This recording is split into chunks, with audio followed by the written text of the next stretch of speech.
Good morning. Happy Monday, everyone. January 12. This morning, our devotional, the title of our devotional is From Head to Toe. And the, the sender of our story is from Jezreel T. Laguna. Hello to you if you're on Facebook. So this morning our K-text was found in 1 Samuel 16 verse 7. It says, "But the Lord said unto Samuel, Look not on his countenance, or on the height of his stature, because I have refused him. For the Lord saith not as man saith, for man looketh on the outward appearance, but the Lord looketh on the heart."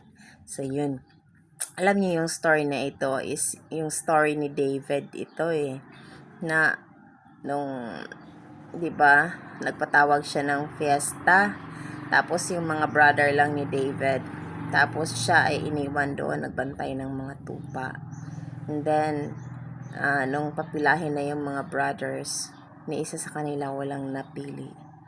And nung si David ay pinatawag, malayo pa lang, nakita niya ni Samuel na isang yagit, isang paslit, isang maliit na bata. Pero ang sabi ng Panginoon ay, tingnan mo ang kanyang puso.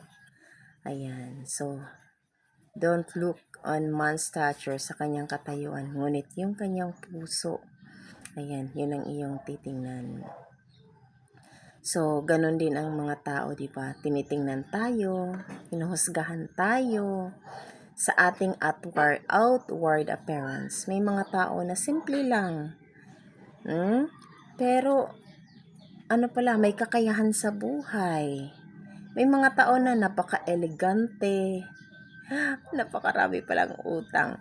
So, ganun ang mga So, ang sabi dito ay, people are found that which is visibly beautiful and intelligence. Yan talagang tinitingnan nila, ay maganda ito, matalino, talagang hinahangaan. Pero yung mga patahimik-tahimik lang dyan sa tabi, they neglect, they snub it. Diba? This came true, ayan, sa bawat maraming mga cases. So, sa case din ni Jezreel, nangyari din. When he was still, baguhan pa siya sa trabaho, many people tested his knowledge and abilities. So, talagang sinusubok daw yung kanyang kakayahan, ang kanyang katalinuhan, ang kanyang, di ba? I am not tall or comely. Moreover, hindi din daw siya matalino as in-expect na maging siya. Some felt sorry for me. Some tried to push me down. Tried to push him down. And some stared him from head to toe. Di ba may mga tao na tingnan ka ng ganon? Ayan. According to Collins Dictionary, from head to toe means all over your body. Di ba? Parang tingnan ka, maganda ba yung buhok mo, maganda ba yung mukha mo, maganda ba yung kutis mo, yung paa mo, parang sino to? Ayan, di ba? So, despite the discrimination, he always remembered the message of Paul to the young minister, Timothy. Let no man despise thy youth, but be thou an example of the believers, in word, in conversation, in charity, in spirit, in faith, in purity. Sa 1 Timothy verse 12. Chapter 4 verse 12. Paul's message keeps him going, and slowly but surely. And he is improving himself and his life status. So, the year 2020, ay nagkaroon siya ng pagkakataon na mag-upgrade siya dahil sa pandemic. He took it with an opportunity to enroll in master degree. So, that program, because it was all online classes. So, napaka-convenient para sa kanya.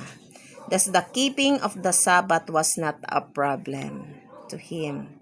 The second semester of 2022, that was his last semester in the program. So, he praised the Lord for another level of education that he attended. So, ang next aim niya is to registered guidance counselor. Since meron siyang master degree, na-qualify siya to take the board exam para sa guidance counselor.